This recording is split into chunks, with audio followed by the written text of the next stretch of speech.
Continuamos nuestro trabajo de esta noche.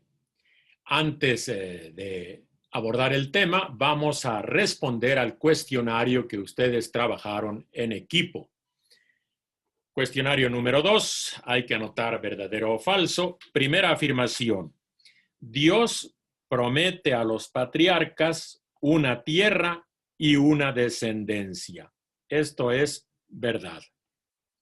2. La Toledot central de los relatos patriarcales es la de Isaac, o sea, Jacob. Verdadero. Los relatos patriarcales son leyendas o sagas de tipo popular. Verdadero. 4. Las genealogías de los patriarcas se interesan en vincular a Israel con los pueblos vecinos. Verdadero. 5. Las promesas a los patriarcas tienen varias cláusulas condicionales. Esto es falso, son promesas incondicionales de Dios por su bondad. 6. La salida de Egipto es el origen de Israel. Israel nace como pueblo. Verdadero. 7.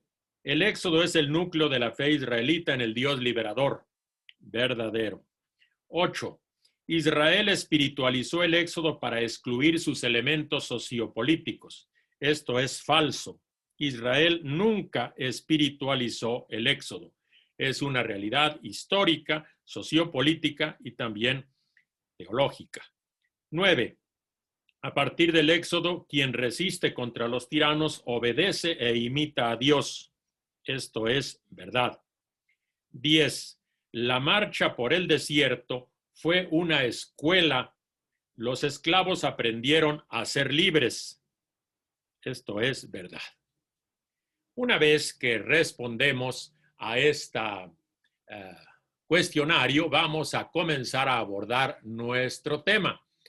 Para ello, quisiera yo compartirles una pantalla donde queremos recordar que precisamente para estudiar la historia de Israel, tal como la presentan los libros de Josué, Jueces, Samuel y Reyes, es necesario recordar lo que Israel vivió en la época desde que llegó de Egipto a la tierra prometida hasta que perdieron la tierra prometida. Para ello me voy a apoyar en algunos mapas. Les comparto una pantalla. Eso. Entonces, ven ustedes acá que el éxodo, Israel sale de Egipto, muy probablemente desde Egipto se fueron a Kadesh Barnea, a Kadesh. El relato nos presenta un recorrido épico en donde bajan bordeando todo el Mar Rojo hasta el monte Sinaí, luego de ahí suben a Kadesh. Intentaron entrar por el sur, pero no lo lograron, tuvieron que bordear y entrar precisamente por el este. Aquí en Moab, Moisés vio la tierra prometida y después entraron por Jericó. Este sería el recorrido que nos presenta el relato bíblico. Desde Egipto, el monte Sinaí, suben, intentan por el sur, no lo logran, vuelven a regresar hasta que entran por el este, precisamente por Jericó. Una vez que se establecen en la tierra prometida, lo hacen por tribus y aquí ustedes ven cómo a cada tribu se le asigna un territorio, según el relato bíblico: Simeón, Judá, Dan, Efraín, Benjamín, Gad, Rubén, Amón, etcétera, etcétera. Cuando había emergencias, entonces nombraban jueces. Ustedes ven que incluso hay una presentación esquemática de cada una de las tribus. Hay básicamente un juez. El último juez que se convirtió en rey fue Saúl. Y después de Saúl vino entonces el reino, el estado, el reino, un estado monárquico de David y Salomón, que abarcaba más o menos todo este territorio. Era un reino unido, un reino que era la confederación de todas las tribus y se mantenían unidas bajo David y Salomón. Pero después, las malas políticas de Salomón y las pésimas decisiones de su hijo provocaron que el reino se dividiera. La parte norte es el reino de Israel, la parte sur el reino de Judá. aunque el territorio parecería mayor en el norte, en realidad hay más población, perdón, aunque el reino parezca menor en el norte y de mayor extensión en el sur, el norte tiene mejores condiciones de vida, hay más población en el sur. Toda esta zona al sur del Mar Muerto es verdaderamente desértica, así es que es un reino muy pequeño, el reino del sur. El reino del norte, como ven ustedes, desde la Alta Galilea y toda la zona de Samaria, básicamente hasta el Mar Muerto. El reino del sur o de Judá es la margen occidental del Mar Muerto. Después Israel estuvo más o menos viviendo divididos hasta que emergió el imperio asirio, como hemos visto, y el imperio asirio conquistó toda esta zona y deportó al reino del norte y terminó el reino del norte en el año 722. Pero Asiria cae y emerge Babilonia, que vuelve a hacer otras conquistas, donde ya toma Judá, destruye Jerusalén y se lleva a la gente al destierro. Y esta es la historia que encontramos nosotros en estos libros de Josué, Jueces, Samuel y Reyes, que le llamamos historia deuteronomista. Y ahora sí abordamos este tema nuestro. Vuelvo a compartir una pantalla. Después del cuestionario entramos a nuestro tema. Y aquí vemos nosotros que el título es El Deuteronomista, de la toma de la tierra a la pérdida de la tierra, el destierro. Esta historia de Josué, Jueces, Samuel y Reyes es realmente un balance después de esa catástrofe en la que perdieron la tierra. Recibe el nombre de historia deuteronomista, así se le llama en la exégesis. Son 7 libros: Deuteronomio, Josué, Jueces, 1 y 2 Samuel, 1 y 2 Reyes. El Deuteronomio la encabeza porque toda la teología y la visión de la historia aparece en el libro del Deuteronomio, pero los relatos aparecen desde el libro de Josué. Esta historia deuteronomista abarca unos 700 años de historia israelita, desde que conquistan la tierra hasta que se van al exilio, desde la conquista al exilio. Vamos a ver ahora cuál es el contenido literario de estos libros. Vamos a ver que la historiografía de deuteronomista está al servicio de la ideología, de la teología del Deuteronomio. Vamos a examinar algo sobre las fuentes y las características literarias de estos libros y finalmente sus perspectivas teológicas. Comenzamos entonces con el punto número 1. ¿Cuál es el contenido de la historia deuteronomista? Que por cierto siempre se abrevia DTR. La abreviación DT es para el libro del Deuteronomio. La sigla solamente D es la fuente deuteronomista del Pentateuco, pero DTR es la historia deuteronomista, los libros de Josué, Jueces, Samuel y Reyes. Esta historia, como ya he dicho, contiene lo sucedido en Israel desde que toman la tierra hasta el destierro, hasta que la pierden. Y como he dicho, es un verdadero balance, una evaluación de la historia después de la grande catástrofe del exilio. He dicho y repito que el Deuteronomio es un libro de discursos que tiene una teología muy particular, discursos puestos en boca de Moisés, y nos va a presentar a un Israel que ya está preparado para conquistar el país. Israel se encuentra ya a la orilla del río Jordán, precisamente en los límites de la tierra prometida. Vamos a ver ahora los contenidos de cada uno de los libros. El primer libro sería el libro de Josué. ¿Qué nos narra Josué? Primeros 12 capítulos, la conquista. Siguientes capítulos del 13 al 21, el reparto de la tierra. Y luego los últimos 3 capítulos, 22 a 24, la interpretación de lo que significa asentarse en la tierra.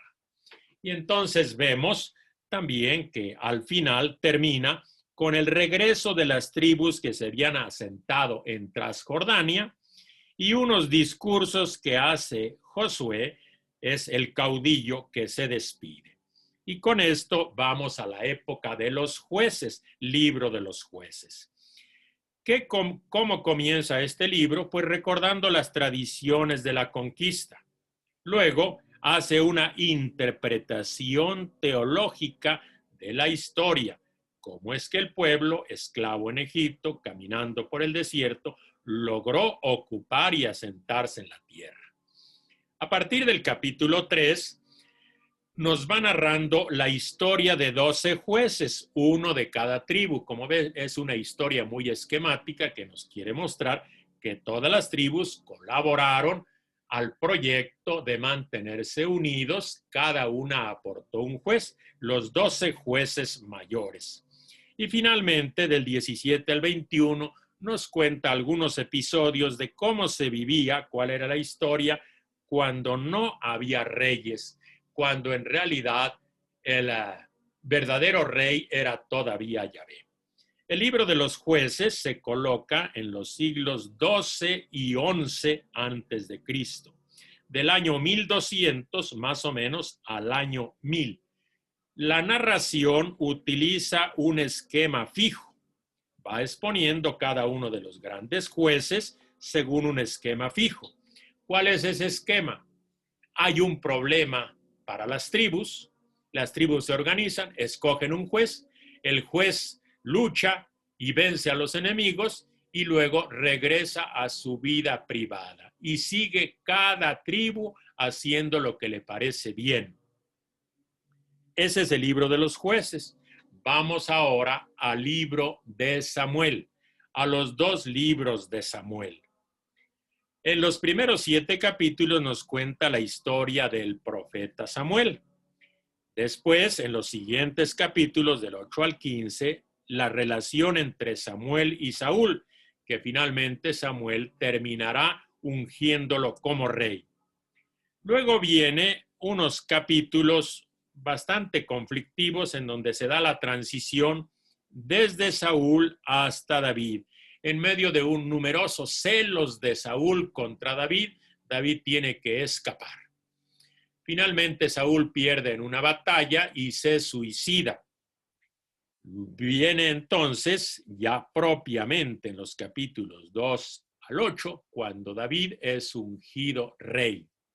David reina y después viene un grande problema, suceder al rey, porque hay intentos de destronarlo, incluso de su propio hijo. Su hijo Absalón quiso usurpar el trono. Son unos episodios trágicos. Una historia muy particular se llama la sucesión al trono de David.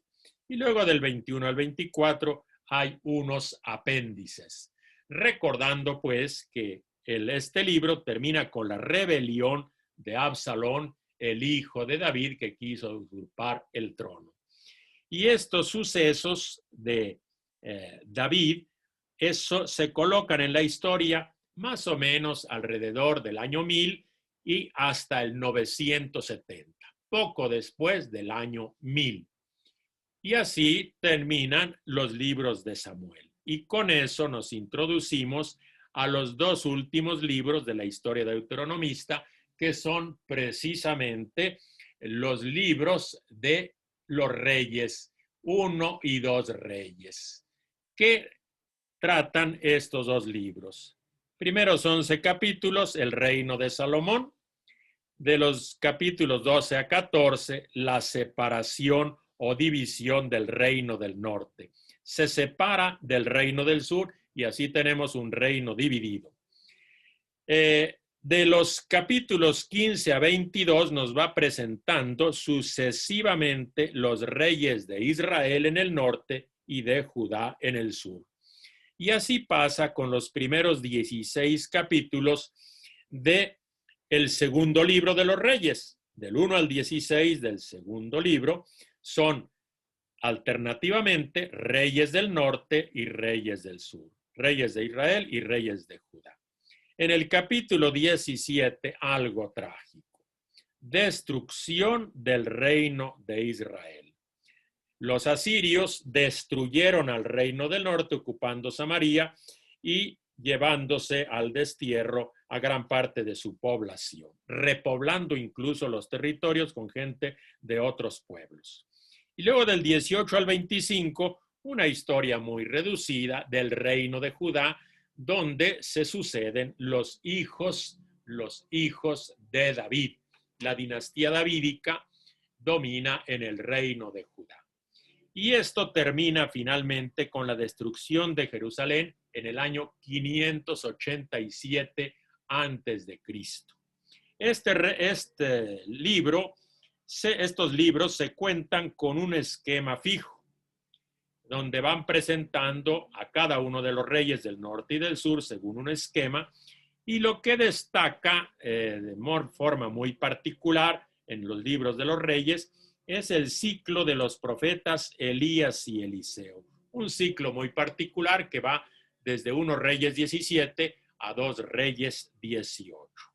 Quisiera ahora presentar un sencillo ejemplo de cómo hay una manera de contar la historia de forma esquemática. Vamos a presentar algunos textos bíblicos. Fíjense, por ejemplo, cómo Zacarías comenzó a reinar sobre Israel. Eso lo aborda. Y vean cómo lo cuenta. Zacarías, hijo de Jeroboam, comenzó a reinar sobre Israel en el año 38 de Azarías, rey de Judá, y reinó en Samaria 6 meses. Hizo el mal a los ojos del Señor, como sus antepasados, y no se apartó de los pecados de Jeroboam, hijo de Nabat, con los que hizo pecar a Israel. Bien, vamos a ver otro reino. Salún, en el versículo 13. Salún, hijo de Yabes, comenzó a reinar en el año 39 de Azarías, rey de Judá, y reinó durante 1 mes en Samaria. Entonces, Menahem, etcétera, etcétera, hijo de Gadí, vino desde Tirsa, entró en Samaria, atacó a Salún, hijo de Yabes, lo mató y reinó en su lugar, etcétera, etcétera. Ahora vamos a ver si encontramos cómo algún rey del reino del sur. Los reyes del norte siempre hicieron el mal. Los reyes del sur, algunos hacen el bien y otros el mal. Vamos a ver cómo Jotán comenzó a reinar en Judá. Jotán, hijo de Azarías, comenzó a reinar en Judá en el año 2 de Pekah, hijo de Romelías, rey de Israel. Tenía 25 años cuando subió al trono y reinó 16 años en Jerusalén. El nombre de su madre era Jerusá, hija de Sadoc. Hizo lo recto a los ojos del Señor, al igual que su padre Azarías. Como ven, hay un esquema muy claro donde todos los reyes del norte hicieron el mal como sus padres y los reyes del sur, muchos hicieron el bien. Esto nos muestra, pues, que la historiografía que se cuenta en la historia deuteronomista está al servicio de la ideología del Deuteronomio. La obra deuteronomista le va a ofrecer el lenguaje, el estilo y la interpretación de la historia. Es una historia, pues, según la mentalidad del Deuteronomio. Hay una conexión lingüística y teológica con el Deuteronomio. En realidad, el redactor deuteronomista tiene esa mentalidad y algunos dicen que es un verdadero autor deuteronomista, un personaje que trabajó la obra total desde Deuteronomio, Josué, Jueces, Samuel y Reyes. Quien propuso esta teoría fue un gran exégeta de nombre Martinot, lo hizo en 1942 y considera que esta historia es un verdadero monumento diríamos, de la historiografía y que fue elaborada a mediados del siglo VI, finalmente cuando terminaba más o menos el exilio. Muchos son los que aceptan esta teoría de Martinot, algunos otros no la aceptan. Y con esto vamos ahora a las fuentes y las características literarias de la historia deuteronomista. Esta historia, como ven, nos va a presentar una saga de héroes y caudillos, sobre todo los jueces y luego los reyes. También se introducen leyendas y leyendas de todo tipo, leyendas cúlticas, sacerdotales, leyendas de profetas. A veces el autor tiene diferentes fuentes, tradiciones diferentes, ¿y qué cosa es lo que hace?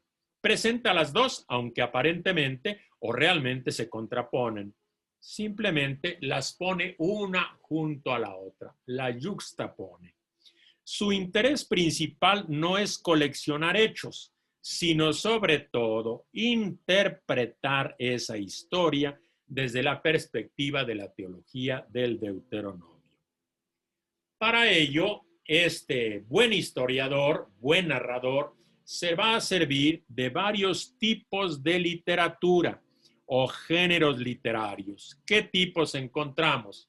Evidentemente vamos a encontrar informes oficiales, listas de funcionarios de David y de Salomón, los cargos militares, indicaciones oficiales sobre los límites de las tribus, memorias, anales oficiales, etcétera, etcétera. En un modo muy particular, ya les había mencionado, que va a redactar la historia de la sucesión al trono de David, que es probablemente una de las primeras obras de historiografía en el sentido estricto de la palabra.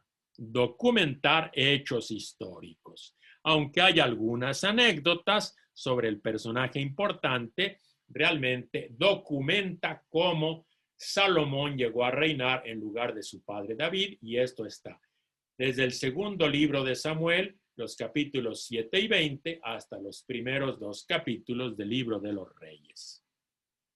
Vamos ahora a ver la perspectiva del deuteronomista. ¿Cuál es su visión de la historia, su interpretación de la historia?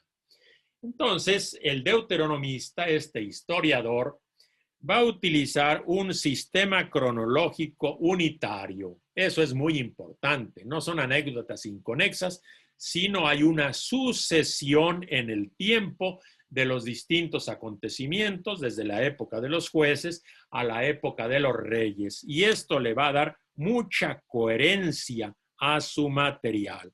Hay grande coherencia en todo el material. Va a introducir algunos discursos de personajes importantes. Ya en el Deuteronomio habíamos dicho que hay discursos de Moisés, pero eso está en el Pentateuco. Ya en la historia deuteronomista va a haber discursos de Josué, de Samuel, de David y de Salomón. Ocasionalmente también introduce reflexiones personales este historiador, y así nos ofrece su visión sobre la conquista, los jueces y la monarquía. Bien, estos materiales que nos ofrece el deuteronomista en su historia van a contemplar esa historia desde la perspectiva de la destrucción. Es una visión muy particular. Están viviendo el exilio y desde esa experiencia dolorosísima interpreta la historia pasada. Y sobre todo la interpreta desde la perspectiva de la alianza de Dios con su pueblo, que aparece en Deuteronomio 15, 28. Y entonces están en la desgracia porque fueron infieles a la alianza. Si fueron infieles, por eso les va mal. La salvación o la desgracia depende de un solo hecho: la fidelidad a Yahvé, la fidelidad al Dios que lo sacó de Egipto. Esta historia nos va a presentar una visión muy particular de la monarquía. Le interesa la monarquía.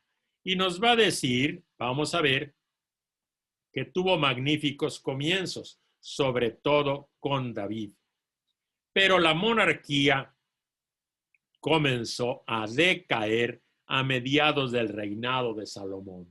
Salomón había nacido en pañales de seda y se dedicó a oprimir al pueblo, a no seguir la conducta de su padre David. Pero aún así hay unos personajes muy particulares que son los profetas, y los profetas van a servir de contrapeso, van a ser críticos de los monarcas, sobre todo de los monarcas del reino del norte, pero también de los monarcas del reino del sur.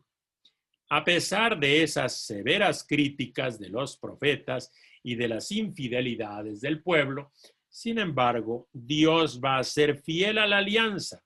Pueblo infiel, Dios fiel, con un amor realmente paciente por su pueblo, con muchos intentos de apartar al pueblo del abismo en el que van cayendo. Intentos que a veces logran que el pueblo recapacite un poco, pero después, por culpa de los reyes, va a caer en la desgracia. Vamos a ver ahora algo sobre el mensaje teológico. Este mensaje teológico lo vamos a ver de acuerdo a tres opiniones, porque no hay un acuerdo grande, amplio, sobre cuál es la perspectiva teológica del deuteronomista, en el sentido de qué propuesta nos hace para el futuro. Algunos exégetas nos dicen que no hay ninguna esperanza. Un pueblo en el destierro se ve sin ninguna esperanza. Otros exégetas nos dicen que en el destierro aparece una esperanza mesiánica. Y otros exégetas nos dicen que hay un llamado a la conversión. Vamos a ver cada una de estas propuestas. La primera es de Martin Knott, el exégeta notable que descubrió la unidad de la historia deuteronomista. Nos va a decir que efectivamente esta historia quiere adoctrinar al pueblo, quiere iluminar el pasado en el que Dios ha actuado palpablemente. Pero ahora el pueblo ha caído en una catástrofe y ya el pueblo llegó a su final. Rompió la alianza y llegó a su final. La teoría de Knott es que no existe ninguna esperanza de futuro. No se menciona ninguna reunificación del pueblo ni regreso del destierro. No promete ningún futuro. La historia deuteronomista, dice Knott, es totalmente pesimista. Pero hay otro exégeta también muy notable, que es Gerhard von Rad. Él nos dice que efectivamente sí hay una esperanza mesiánica, aunque es una esperanza discreta. Es una experiencia discreta. Y eso está dependiendo de la función que van a tener los profetas en medio del pueblo. Que los profetas sin duda denuncian, pero sobre todo también anuncian la bendición de Dios y que la alianza de Dios con su pueblo no se va a acabar. Un signo es la profecía de Natán a David, donde Natán le anuncia pues que habrá continuidad en su historia. Y esa parece ser una buena noticia, aunque el destierro pues lógicamente destronó al hijo de David. Pero como todavía hay hijos de David, pues se mantiene la promesa. Si Dios le hizo una promesa a David, quiere decir que esa promesa de Dios se mantendrá en medio del pueblo. Y es interesante cómo el Nuevo Testamento nos muestra que Dios cumple sus promesas cuando llega Jesús, que es hijo de David y llega como Mesías. No podemos descartar entonces que la historia deuteronomista en medio de la tragedia tiene algunas promesas. Hay otro exégeta, Wolf, que nos va a decir que efectivamente en el deuteronomista hay una visión negativa que no ofrece no ofrece una esperanza de futuro. Sin embargo, deja abierta la puerta para esa esperanza, y esa puerta la abre la conversión. Si el pueblo se convierte, entonces disfrutará de una promesa de futuro.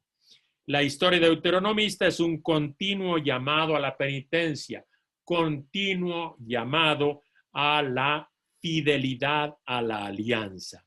Y aunque no aparece una esperanza muy concreta, sin embargo, permanece abierta la posibilidad de que el pueblo se convierta y que Dios actúe en el futuro y vuelva a manifestar la salvación a su pueblo. Eso es lo que nosotros podemos decir sobre estos 7 libros de la historia deuteronomista. Suspendemos aquí nuestro estudio y nos vemos Dios mediante la próxima semana.